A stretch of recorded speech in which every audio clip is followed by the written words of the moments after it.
I hope you got your fill of the Alfred Packard story. Personally not impressed. Guy with an eating disorder. Why are we making a story out of that? If he was any good, he'd have taken to a fine restaurant like Palenque's here. I'm going to tell you the heart-wrenching story of a mechanic. A mechanic who used to work in this building right behind us. Now, unfortunately, I cannot tell you my name because I am still haunting this building, and if you know my name, well, that would give you power over me, and we can't have that because I like haunting this place. Back in the 1930s, this was a Skelly service station.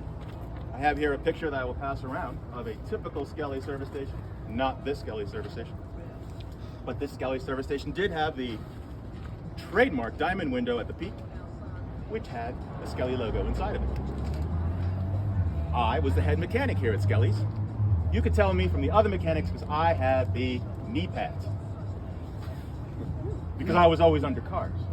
Not for any other reason that you sick people might think. And what do you call a guy who's always under a car? Jack. Exactly. Now here at Skelly's, we also had a couple of lifts.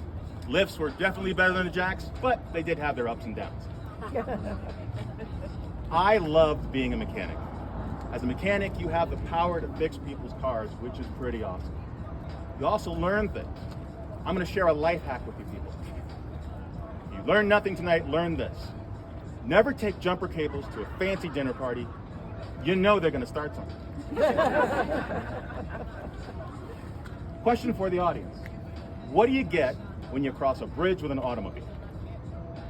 On the other side. You get to the other side. Well done, sir. Have you seen this show before? But it's not all fun and games being a mechanic. I'm sorry to say, you guys are the worst part of my job.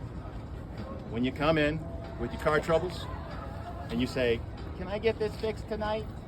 I gotta go to my son's band practice." No. Can you tell me why my car is humming? No. Maybe it doesn't know the words of the songs you're playing. And then likewise, if I ask you a question, when's the last time you rotated your tires? On the way in? No, that's not the answer, people. The customers are the worst. It's enough to drive a man to drink. In fact, for a short time, I was addicted to drinking brake fluid. But I could stop at any time. But you guys were not the worst. So you can take the back seat to my boss. My boss was the worst. The problem with him was he did not understand that after going through an engine all day, I come out exhausted. I don't want to work at night. But he comes to me about the story of some councilman who's just blown a seal and he needs his car tomorrow. Well, I say I don't care about his personal life. Not sure where he found a seal in the middle of Colorado. I'm not working tonight. I did not win that fight. So I take the car, I bring it in the station, put it on the lift, raise the car up, I take the wheels off because I'm going to work on this tirelessly. And I go to work. As I'm working on the car, I think I hear a noise. But I'm alone, so I dismiss it. A few minutes go by, I hear a loud pop. The entire lift and the car come crashing down. It is the end of your heroic mechanic. My body's not found till the next day when the day manager comes in. But my spirit remained. I cannot prove it was my boss who did me in, but I vowed to take my vengeance. So from that day, I started haunting this building. It started off small. When nobody was there, turn on the lights. People were there. Call out their names. "You're putting that on wrong." A little time goes by. The Merle's Alignment Center comes in. I have a picture here of the Merle's Alignment Center. Not the restaurant, you can pass that around. But the Alignment Center that took over. They bought the building. They put up the Merle sign that now says Palenque, circle with the arrow. They bought the lifts, which means they bought me. Now I'm upping my game. They used to have hot and cold running water. I made it so they had cold and cold running water.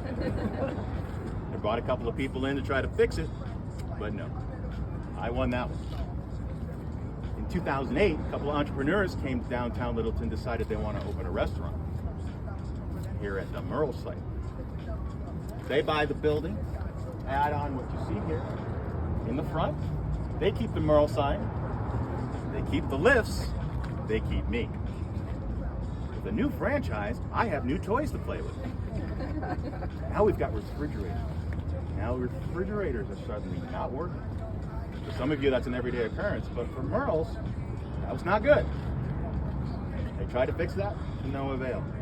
Now we got flickering lights. Brand new lights. Perfectly working lights are now flickering. It's all me. When the Blanky people came in, they were smart. They got rid of the lifts. They did not get rid of me. I'm not going anywhere. See, nobody knows my name. Now, when you come by at night, and there's nobody here, and you see flickering lights, that is me. And the moral of the story is this. When you take your car in to be serviced, please, please, please be nice to the mechanics. Because if they die, they might come back and jack you up. That is my story.